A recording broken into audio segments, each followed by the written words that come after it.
All right, Gucci Gang, welcome back to Mateus Dinero, aka Matty Shekels, aka Matty the Broke Boy, aka Welcome to 2025, you broko. That's about it. That's about as far as I've gotten. Francisco, thank you for the document that we're about to go through.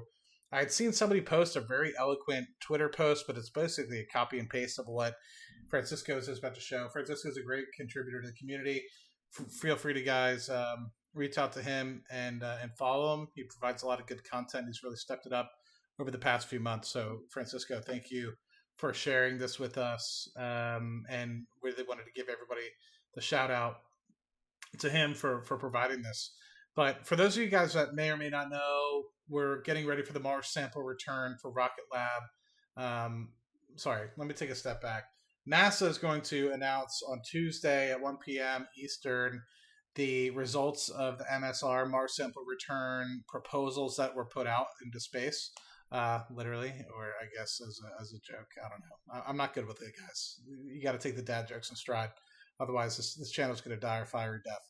But regardless, back in June of 2024, basically a bunch of different companies put out a bunch of proposals. So let's just read through this pretty quickly. So the abstracts and proposals are selected for the rapid mission design studies for the MSR, Mars sample return, basically looking at the investigator, institution, proposal, all included. 48 proposals were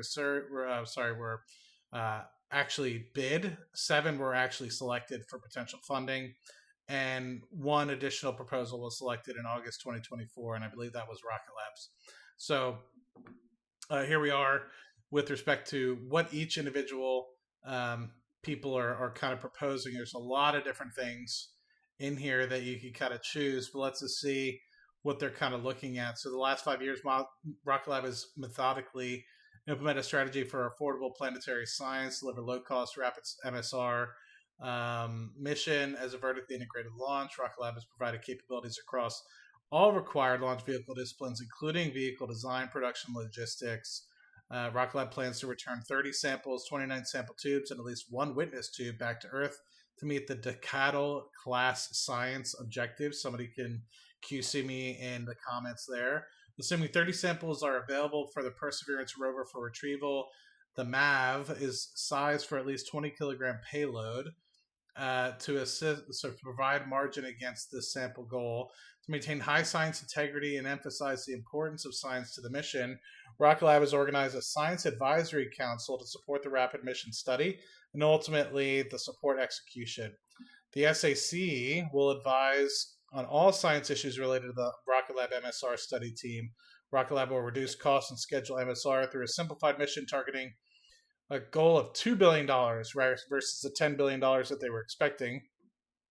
Costs and schedule reduced by leveraging Rocket Lab's vertically integrated commercial investments and basically reducing the costs and hoping to get a program hit of 2028 versus the previous, which was forecasted to be 2040. So that's something to take into consideration, resulting in a sample return of no later than 2033 with the potential of an earlier return in 2031.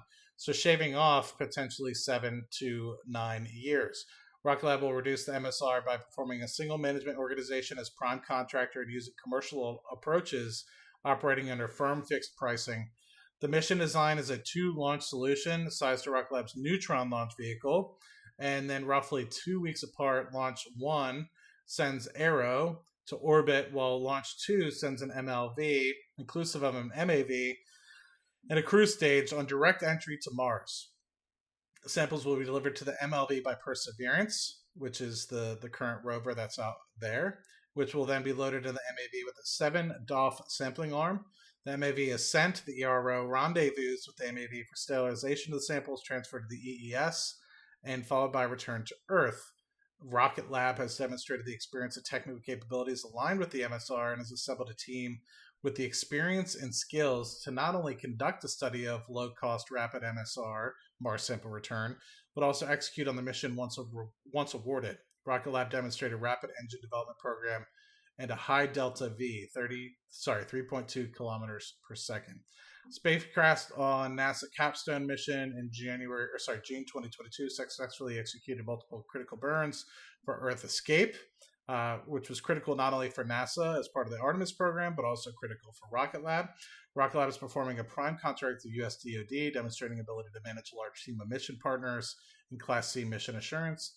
Rocket Lab demonstrated precision entry system targeting using in-house propulsion (GNC) capabilities in February 24. With a successful re-entry at UTTR, Rocket Lab is completing integration of 2 Mars science orbiters with high delta V, 2.6 kilometers per second, and deep space capability, communications, and navigation capabilities for launch in 2024 escapade.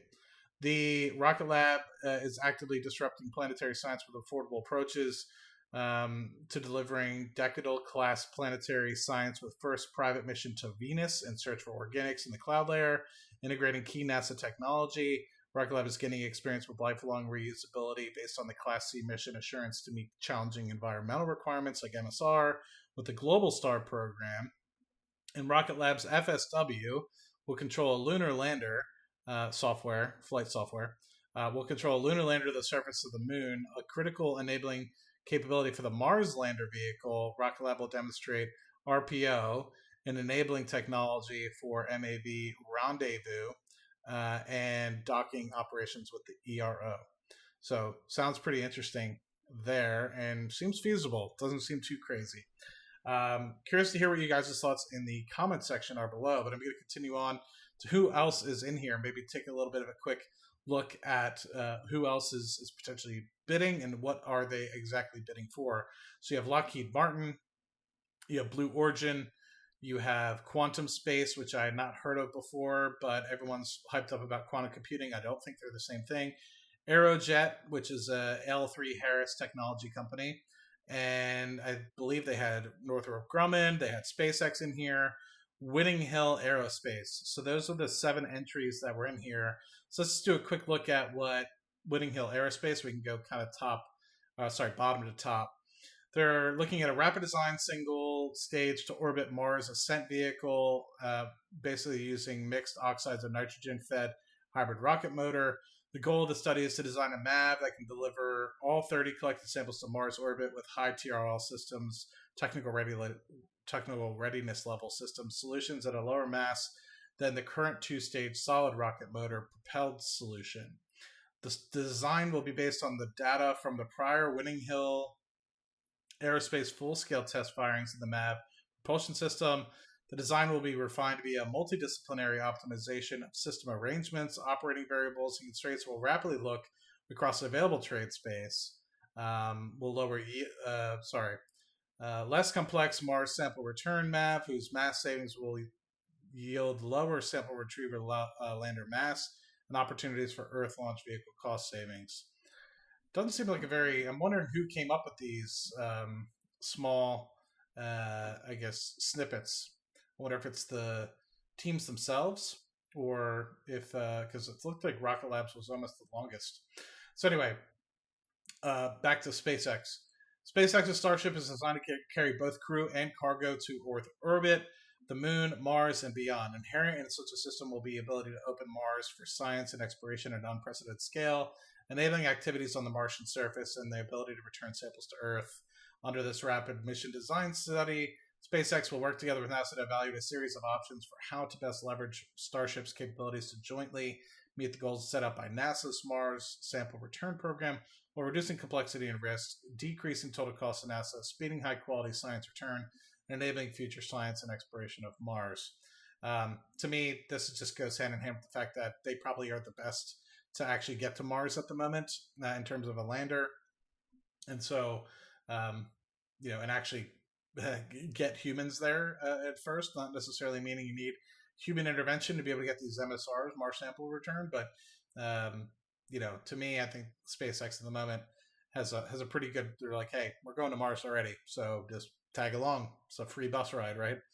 Just pay us a little bit and we'll come up with some system that meets both of our benefits. Northrop Grumman, decades of experience with providing propulsion for planetary missions, experience with long-duration spaceflight, Martian environment, coupled with our knowledge on the MSR mission, key drivers and risks makes us an important part of the team. Over the last 30 years of trade, the Northrop Grumman Space Control Solutions, or maybe Systems and Control, solid propulsion technology has proven to be the right choice to meet the mission. The lightest mass and lowest risk approach for the ascent vehicle, NASA investment in Northrop Grumman demonstrated technologies, including the current MAPS contract, resulted in full-scale development and testing of near-flight ready motors for both Stage 1 and 2 of the MAV. These investments make timeline cost less and produce the required MAV propulsion going forward. The MAV will produce concept designs with performance, mass estimates for the vehicle, methods used to execute effort. Significance is the MAV size is the key driver of the mission, and the MAV propulsion is the largest share of its mass. NGSC intends to reduce the mass using high TRL, technical readiness level, low risk approach that will directly affect the cost and schedule in a positive manner. Doesn't necessarily give a direct timeline. Next, I believe, was Aerodyne. So, study of the Mars ascent vehicle and sample return lander concepts as they apply to the Mars sample return mission. The goal is to conduct a trade study of the MAV and SRL elements, with the baseline being the NASA MSR mission designed to reduce MAV and SRL development costs, shorten the timeline. Preliminary design efforts, storable bipropellant propulsion, can reduce the MAV, Mars ascent vehicle, to less than 250 kilograms, potentially small enough to allow us to use Sky Crane Mars lander architecture to land the MAV, sample retrievement equipment, yada, yada, yada. On the propulsion study, Aerojet will utilize the internal propulse design estimator, Prosper, to accurately, rapidly size concepts, blah, blah, blah.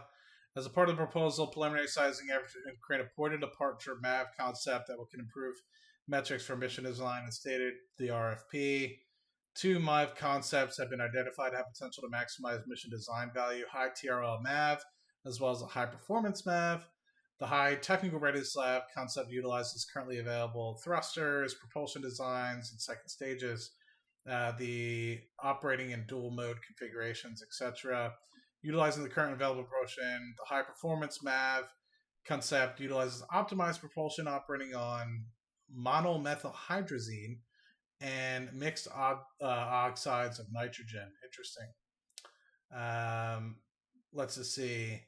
The main propulsion of the high performance MAV draws system design heritage of internal developed cannon thrusters, which has a technical readiness level of 6. 6 is basically, it's been used in industry before, but it's not common use as of yet. TRL 7 is basically up and running commercial sort of operations. So there's that. The significance of the proposed is the potential to significantly reduce the mass of the SRL. The proposed study will evaluate the 2-pod MAV designs. Interesting. Let's see if there's anything crazy in here. Talk about how they went from low Earth orbit to GEO orbit. I don't know what GEO is. Low Earth orbit to GEO, galactic Earth orbit. I don't know. Let's just see. Leverage our investments in cislunar spacecraft or ankle-leg concept for Earth return orbiter to conduct hands-off. Let's just see. Mission doesn't. Yeah, I'm not really feeling that one. Let's see what Blue Origin has to do. Central objective of our proposed study is to analyze baseline mission design and set the related trades and 5 NASA value metrics. Our approach leverages Blue Origin's commercial capabilities, NASA's investment in Artemis, which is what I was talking about at Rocket Lab Weekly, to reduce the overall mission costs and affordability. Applying these capabilities to MSR removes the constraints on mass, volume, etc., because they're already using it for Artemis. Using these existing and in-development capabilities that are funded by Blue and NASA also accelerates the schedule, resulting in faster return. The study will be executed by a team of multidisciplinary experts from across Blue Origin and direction of Principal Investigator Dr. Robert Mueller and Investigator Blue Origin Chief Scientist Dr. Stephen Squires. They have over 50 years of direct experience with Mars projects. Our team is augmented with targeted support from NASA and our Blue Origin subsidiary Honeybee Robotics. Seems promising. Both SpaceX and Blue Origin seem to be leveraging off of what they're going to be doing for Artemis. Makes a lot of sense there. Lockheed is pleased to submit this proposal for MSR that the entire MSR architecture, including evaluation of individual elements, replacing government furnished equipment elements, yada, yada, yada. Focus on the end-to-end architecture and deeply coupled nature of the program that is assured budgetary. This is just a bunch of buzzwords. Our approach to address MSR complexities leverages the historical successful cost-capped planetary mission paradigm where NASA, okay, where are we actually like, you know, Lockheed is the only company with decades of deep space and Mars-specific experience needed to assure return of the Perseverance samples to Earth on a cost and schedule program. Lockheed Martin accommodates cost and schedule needs with a judicious combination of innovation, simplicity, and working relationships. That's this innovation and simplicity is definitely not what I'm seeing in this paragraph. We have partnered with NASA and our science community on MSR for 50 years. Okay, grant them that for sure. With our first report published in 1974, our extensive MSR study experience, couple of pioneering experience in Mars landers, sample return missions, mission operations, Mars science, and technology advances in all these areas informs our strategy to address NASA's MSR challenges. Interesting. I would say the one that was the most extensive in explaining why they deserve it and why they are the most, I guess, prepared, I would say, are probably Blue Origin, SpaceX, and Rocket Lab. The other ones say like, oh, we've done this sort of stuff before, but they don't state like specific missions or anything like that. SpaceX and Blue Origin, I mean, they're already going to be part of Artemis, so there's synergies associated with that to say, hey, you guys are already doing Artemis, here you go. I hadn't read this before Rocket Lab Weekly, but it coincides a lot with what I said on Rocket Lab Weekly, which is you're already going to the Mars lunar surface on, well, I guess not Mars lunar surface, but the Mars surface through Artemis. So having companies do that, or multiple companies do it, because they already have Firefly, you already have Amazon, sorry, not Amazon, Blue Origin, you already have SpaceX already kind of part of that Artemis mission, then it kind of just makes sense to tag along because you're already going to be there, right? So why bring an additional contractor in?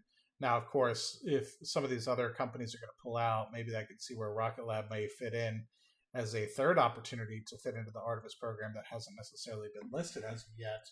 So there's something to consider with respect to that. But other than that, man, I just wanted to put that out there. I'll probably decorate this with a tweet just based off of this, document that Francisco provided. But other than that, man, really hope this video finds you guys well.